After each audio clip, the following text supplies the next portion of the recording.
To same मिसी जाउथिबा जणे व्यक्ति मानस कुमार म्यूजिक डायरेक्टर से आनी पूरा सेम टू सेम ह्यूमन सागर परी गाउँ आसतु यही गीतटी टिके शुणी नवा।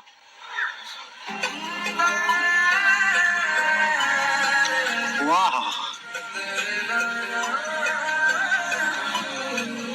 पूरा सुंदर वॉइस।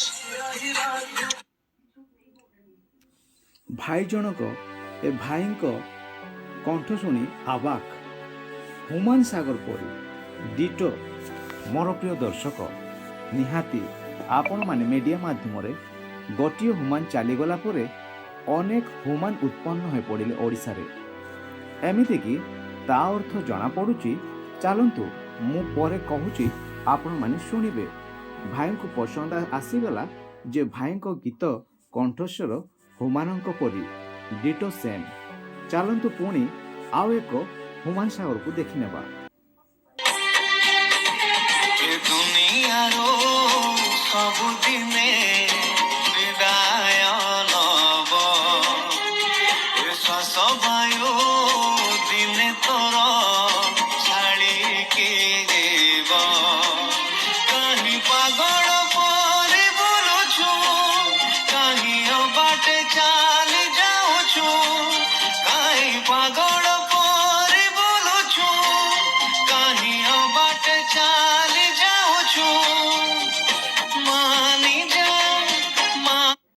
प्रिय दर्शक गण मानिबा को पड़िबो ये जणे ओडिया सिंगर नुह। ए होचंती यूपी रो सिंगर उत्तर प्रदेश रो सिंगर।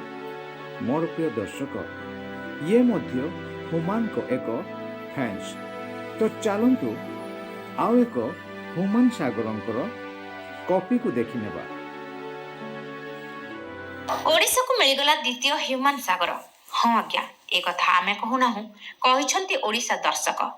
आपण माने समस्ते जानिछंती आम समस्तंकर प्रिय सिंगर ह्यूमन सागर किछि दिन पूर्वरु तांकर देहांत होइतिला। तांकर मृत्यु खबर सुने सारा ओडिशा वायरल होइतिबा वीडियो उपरे जळिबो मजुई जळिबो मजुई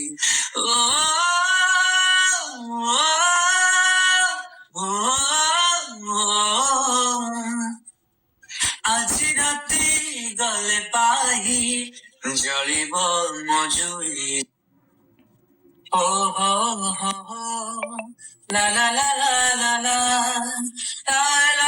ला। आपण माने देखिले एहोचंती बालेश्वर एक युवक न्यूज तांको भेटी देची जे आख्या देची ह्यूमन सागर मिलीगला। तो ह्यूमन सागर कौन कोठी पड़ी कि ताको गुटे आनिबे। मोर प्रिय दर्शक समस्त को एक विकृति मस्तिष्क तैयारी करा जाउची। ह्यूमन सागर को फैंस होई पारंते किंतु ह्यूमन सागर बॉडी ह्यूमन सागर आत्मा नहीं कि ह्यूमन सागर को स्वर नहीं कि किए कौन पुणी ए ओडिशा को चली आसी कि। चलंतु आउ एक ह्यूमन सागर को भेटिबा।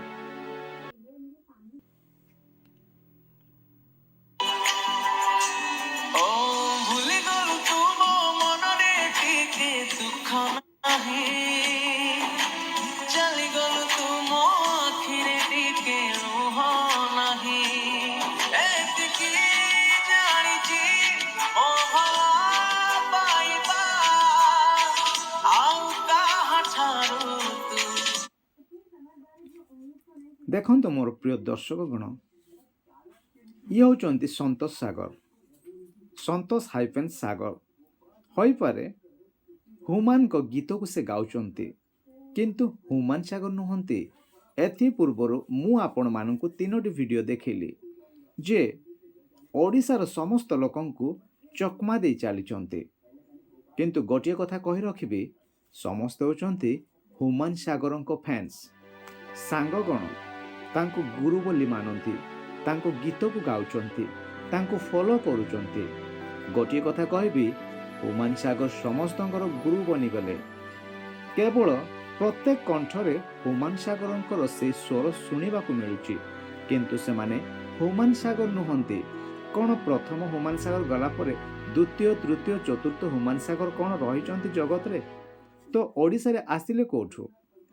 ମୋର ପ୍ରିୟ ଦର୍ଶକମାନେ, ଆପଣମାନେ ନିହାତି ଜାଣି ରଖିବା ଦରକାର, ଏ ସମସ୍ତେ ଯେଉଁ ଗୀତ ଗାଉଛନ୍ତି ଏ ସମସ୍ତେ ହ୍ୟୁମାନଙ୍କ ଫ୍ରେଣ୍ଡ, ହ୍ୟୁମାନଙ୍କ ପରି ସେମାନେ ଗାଇବାକୁ ଚେଷ୍ଟା କରୁଛନ୍ତି। ଅର୍ଥାତ୍ ଏଥିରୁ ଜଣାପଡ଼ୁଛି ଯେ ହ୍ୟୁମାନ ସମସ୍ତଙ୍କର ଗୁରୁ। ଯାହା କଣ୍ଠରେ ଦେଖିଲେ ବି ଚାରିଜଣ କାହିଁକି, ଯେତିକି ସିଙ୍ଗର ବାହାରୁଛନ୍ତି ବର୍ତ୍ତମାନ ନ୍ୟୁ ପିଢ଼ି ନ୍ୟୁ ଜେନେରେସନରେ, ସେମାନେ ପ୍ରାୟତଃ ହ୍ୟୁମାନଙ୍କ ଗୀତକୁ ହିଁ ପ୍ରାକ୍ଟିସ୍ ଜାରି ରଖିଥିଲେ, ଯଦ୍ୱାରା କି ସେ ମଲା ପରେ ସେ ଗୀତକୁ ସେମାନେ ଅନ୍ୟ ଆଗରେ ମିଡ଼ିଆ ମାଧ୍ୟମରେ ପ୍ରକାଶ କରୁଛନ୍ତି।